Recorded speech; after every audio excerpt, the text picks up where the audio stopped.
국민의힘 장동혁 대표가 지난 17일 서울구치소를 찾아 윤석열 전 대통령을 10분간 면회했습니다. 장 대표는 이를 공개하며 자유대한민국을 살리기 위해 국민의 평안한 삶을 지키기 위해 하나로 뭉쳐 싸우자고 했습니다. 윤 전 대통령 지지자를 포함한 야권 전체의 단결을 위해 면회를 갔다는 뜻입니다. 장 대표 측은 언젠간 해야 할 일을 한 것이란 입장이라고 합니다. 그는 당대표 선거 때 윤 전 대통령 복당을 받아줄 수 있다고 했고 대표 취임 후에도 면회를 공언했습니다. 강성 지지층 마음을 달래기 위한 일종의 숙제를 수행했다는 겁니다. 그러나 윤 전 대통령은 12.3 계엄 이후 반성의 모습을 보이지 않고 있습니다. 보수 진영을 괴멸적 위기에 빠뜨렸지만 탄핵 후 이기고 돌아왔다며 현실과 동떨어진 인식을 보였습니다. 김건희 여사가 일부 인사에게 청탁 대가로 목걸이 등을 받았다는 폭로도 나왔습니다. 윤 전 대통령 내외의 과오가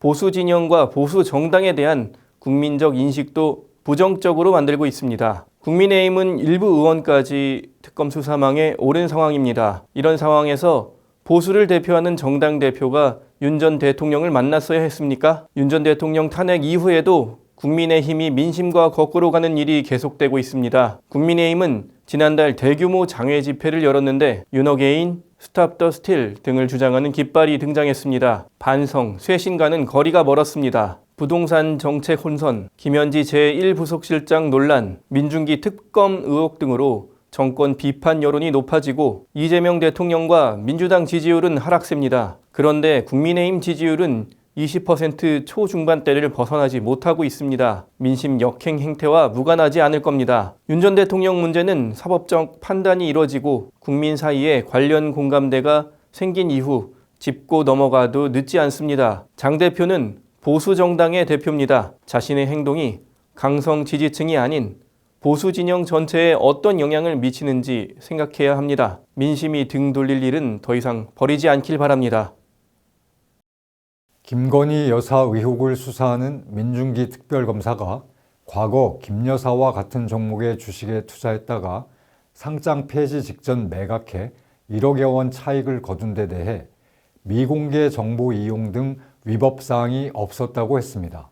이 의혹과 관련해 처음 입장을 밝힌 것인데 위법이 없었다고만 할 뿐 구체적인 소명은 없었습니다. 민특검은 개인적인 일로 인해 특검 수사가 영향을 받아서는 안 된다며 특검의 소임을 다하겠다고 했습니다. 피의자와 수사 책임자가 같은 주식을 부당 거래했다는 의혹을 받는 이례적인 일이 벌어졌지만 특검을 계속하겠다는 것입니다. 민특검의 해명에도 풀리지 않는 의문이 한둘이 아닙니다. 민특검은 부산고법 부장판사로 재직하던 2008년 공직자 재산 공개에서 태양광 업체 네오세미테크 비상장 주식 1만 주를 보유 중이라고 신고했습니다. 이 회사는 2009년 상장돼 한때 코스닥 시장 시가총액 13위까지 올랐으나 2010년 회계 부정으로 상장 폐지됐습니다. 이 사실을 알지 못한 소액주주 7천여 명이 4천억 원대 재산을 날렸지만 민특검은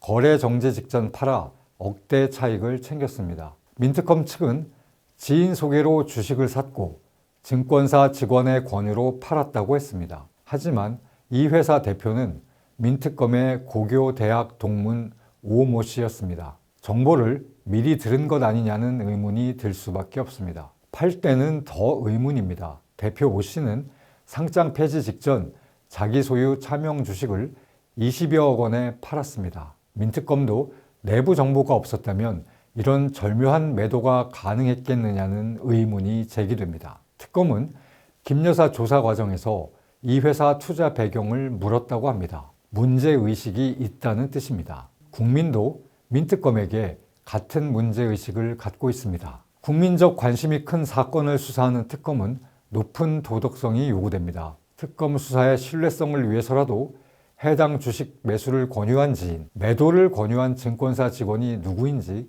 정확히 밝히고 거래 과정도 소상히 해명해야 합니다. 그러지 못한다면 자리에서 물러나는 게 옳습니다. 법원이 SM엔터테인먼트 인수 과정에서 주가를 조작한 혐의로 재판에 넘겨진 김범수 카카오 창업자에 대해 1심에서 무죄를 선고했습니다.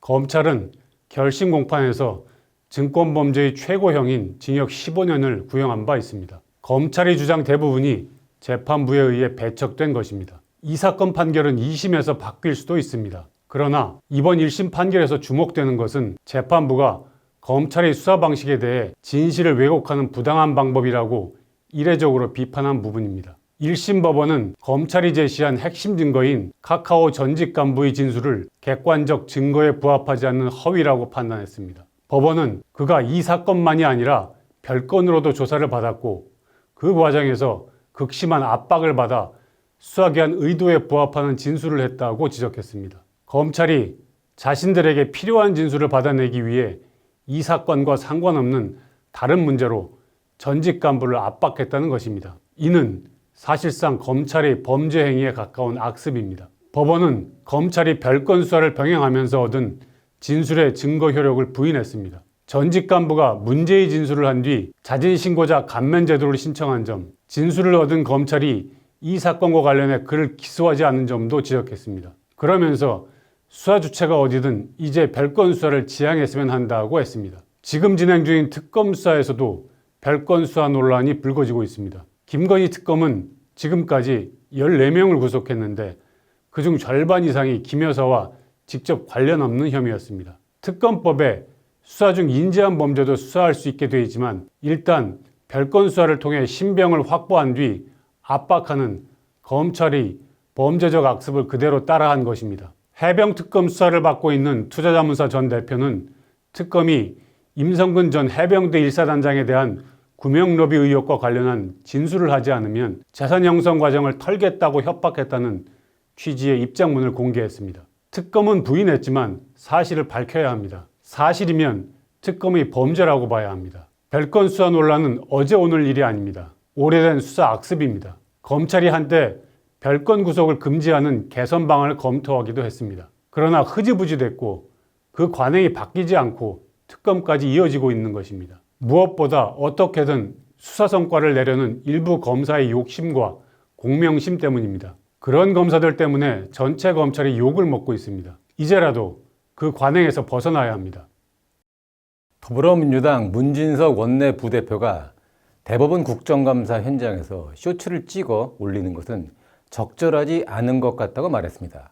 쇼츠는 자극적 내용의 동영상 화면만 간추려 몇십 초 분량으로 만든 짧은 동영상입니다. 지난 15일 국회 법사위 민주당 의원들은 대법원 현장 국감이라면서 대법정과 대법관 집무실 등을 돌아다녔고 일부 의원들은 이를 쇼츠로 만들어 유튜브에 올렸습니다. 쇼츠에 자기 후원 계좌를 올린 의원도 있었습니다. 국정감사 현장이 정치인의 홍보용 유튜브 촬영장이냐는 비판이 제기됐고 민주당 지도부조차 부적절성을 지적한 겁니다. 이번 국회에선 강성 지지층의 관심을 얻기 위해 일부러 과격한 언행을 하고 이를 자극적 화면과 문구로 편집해 쇼츠로 올리는 일이 일상화되고 있습니다. 법사위와 과방위, 국방위처럼 여야 정쟁이 잦은 상임위는 저질 정치 예능 프로그램 촬영장을 방불케 할 정도입니다. 더 자극적인 영상을 만들기 위해 정치인들 목소리는 계속 커지고 동영상 문구 역시 사자후, 극대노, 폭발, 드디어 참교육처럼 저급한 시선 끌기뿐입니다. 과거에는 몸싸움이나 욕설 같은 행위를 하면 비난을 받았지만 지금은 쇼츠를 통해 강성 지지층의 소문이 나면서 오히려 인기를 끌고 있습니다. 더 자극적인 언행을 해야 정치인으로서 인지도가 상승하고 후원금도 많이 들어온다는 겁니다. 최근 대법원장을 면전에서 조롱하는 등 몰상식한 언행을 한 초선 의원도 후원금 한도인 1억 5천만 원을 거의 채웠다고 합니다. 국회의원이 행정부 견제라는 원래 역할보다는 의원의 권한을 개인 홍보나 돈벌이 수단으로 사유하고 있는 겁니다. 정치인들이 의정 활동은 뒷전이고 강성 지지층을 겨냥한 쇼츠 제작에 몰두하는 것은 쇼츠의 파급력 때문일 겁니다. 한국의 유튜브 하루 평균 이용자 수는 3천만 명이고 1인당 평균 사용 시간은 140분 수준입니다. 국민 2명 중 1명이 2시간 넘게 유튜브를 보고 있습니다. 정치인들의 비속어와 물리적 폭력이 담긴 쇼츠의 유해성은 폭력물이나 음란물과 다르지 않습니다. 국회가 문제의 심각성을 자각하고 자정에 나서지 않는다면 유튜브를 운영하는 구글이 저질 정치 쇼츠를 추방해야 합니다.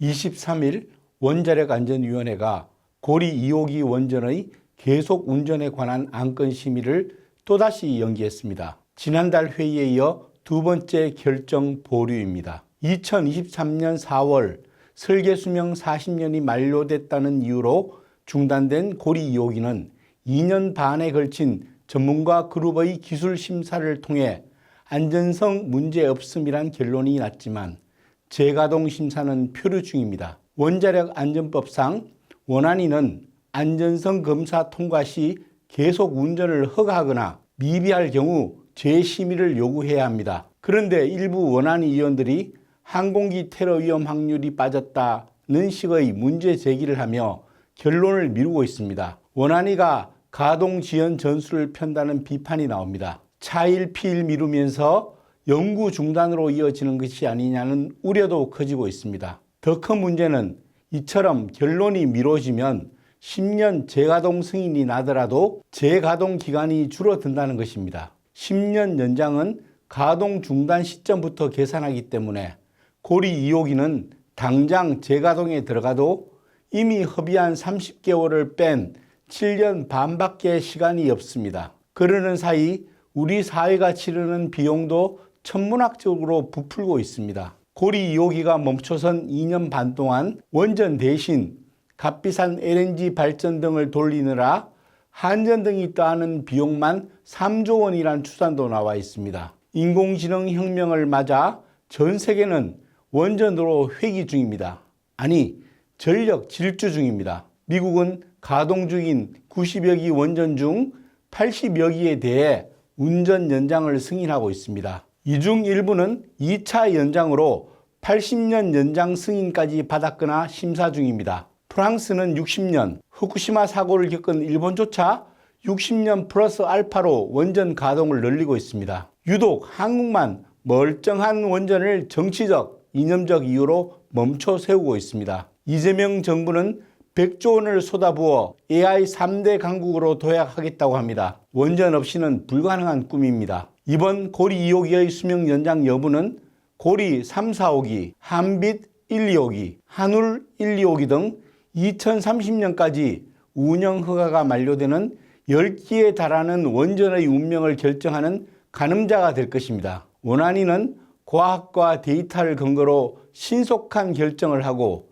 정부는 엄격한 안전기준을 바탕으로 60에서 80년까지 원전 가동을 연장하는 세계적 추세를 국민에게 설명해야 합니다. 문재인 정부의 탈원전은 이미 천문학적인 손실을 안겼습니다. 더 이상 돈과 시간을 낭비하는 우를 범해서는 안 됩니다.